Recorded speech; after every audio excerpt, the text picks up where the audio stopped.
Hello and welcome back to another episode of Out of Spec Bits. Today I am driving my Gen 2 Rivian R1S and I'm currently on my way to my horse farm. It's about an hour-long commute that consists of country back roads and some highway driving. And I thought, what better time than to talk about Rivian's new universal hands-free feature. So let's get into it.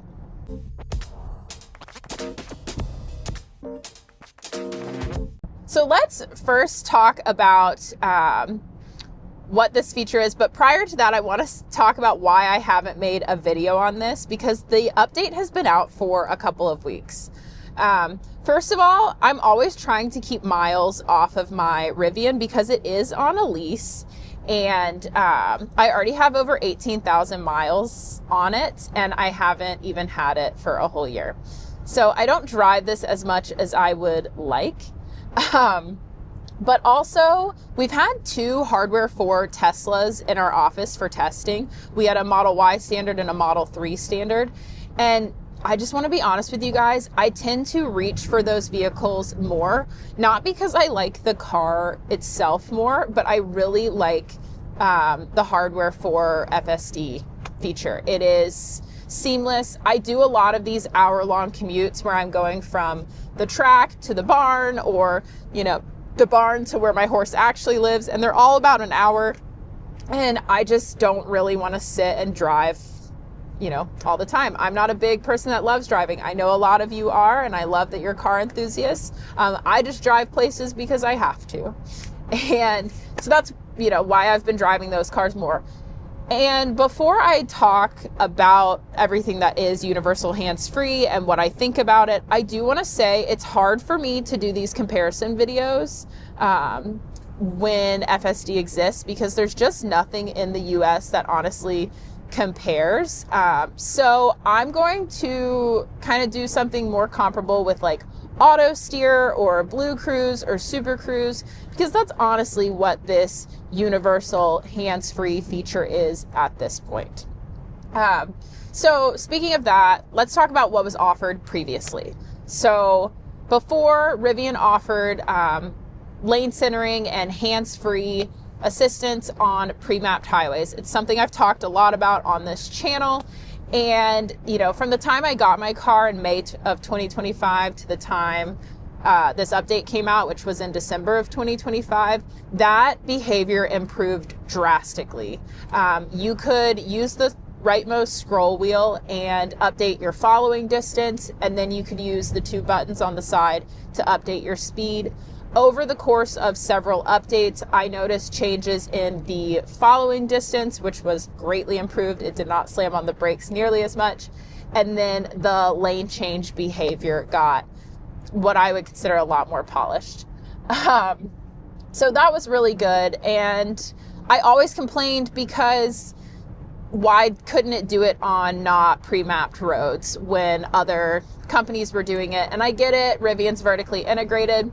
So the software developer in me, of course, is like a little empathetic, and I want to be mindful of releases and stuff, but it's just not an excuse when you have a car that costs this much. This car is over 6 figures, and you're in a different caliber of software offerings, but it's fine. Rivian was late to the party, but they're here now.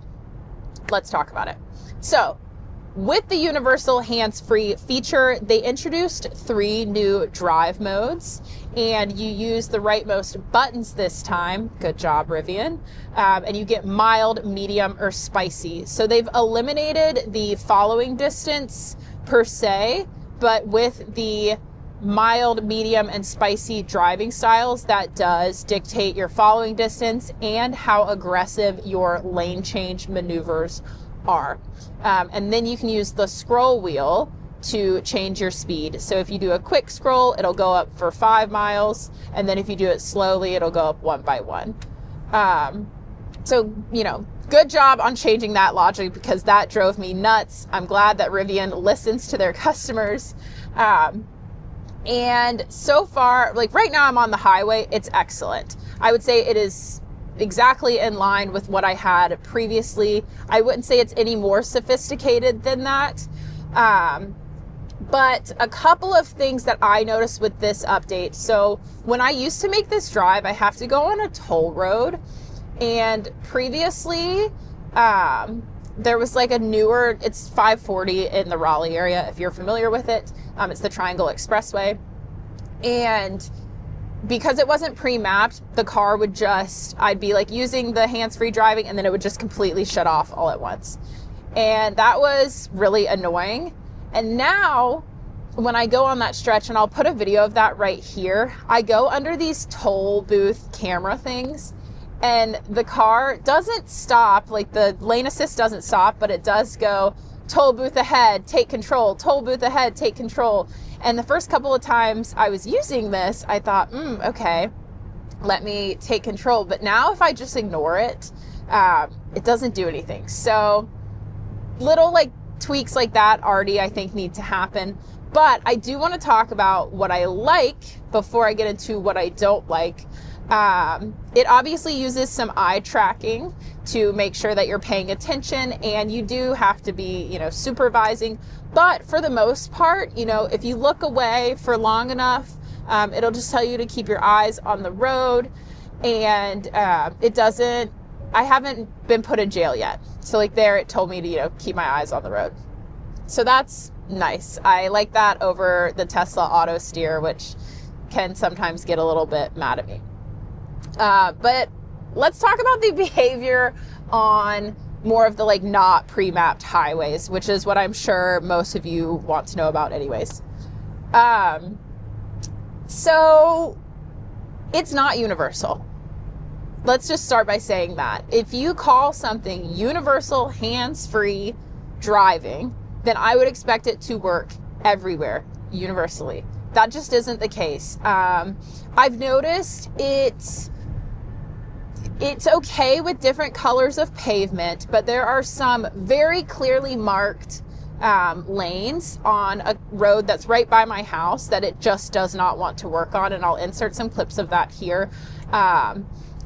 I don't really know why that's the case, and I think that's a little bit silly, but then, maybe like 4 or 5 miles down the road, I can get it to engage. And once it does engage, it does a pretty good job. I will say the behavior around curves is way, way too cautious. I don't know why on earth it feels like it has to literally slam on the brakes and then crawl into the curves.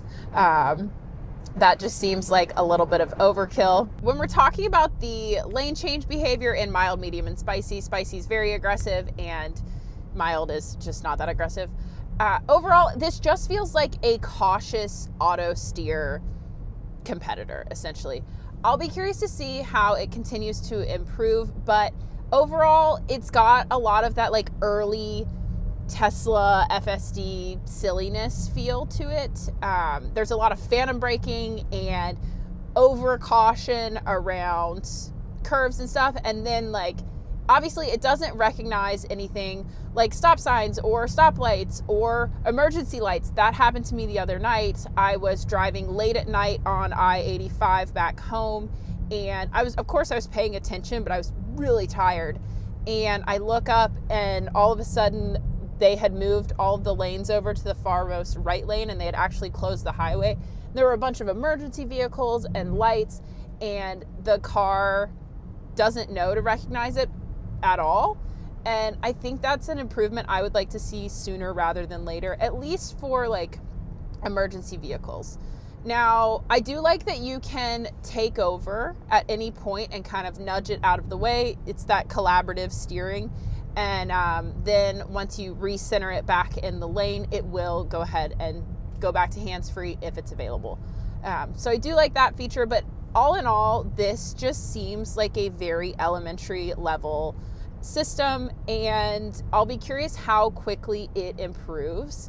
When I was at Rivian's AI and Autonomy Day, I did get to use their kind of more sophisticated feature, and it was decent, but again, very, very elementary compared to anything that is on the market, in my opinion. I think we'll see a faster improvement from Rivian than most automakers because they are making that huge software push. Don't forget, they have that joint venture with Volkswagen. So I'm really excited to see what comes in 2026, and I'm curious to hear what you guys think about universal hands-free. It's just not been that exciting of a feature for me to really want to make like this video, and I hate saying that because I like Rivian, I like what they're doing. I'm huge there for the software and where they're going with that. But I need more exciting, different features to really want to, I don't know, cover it. We'll see. All right, it's telling me that there is a sharp curve ahead and I do have to take control of the vehicle. So I'm gonna do that. Let me know what you guys think. As always, thank you for watching, and I will see you again on the next one. Bye-bye.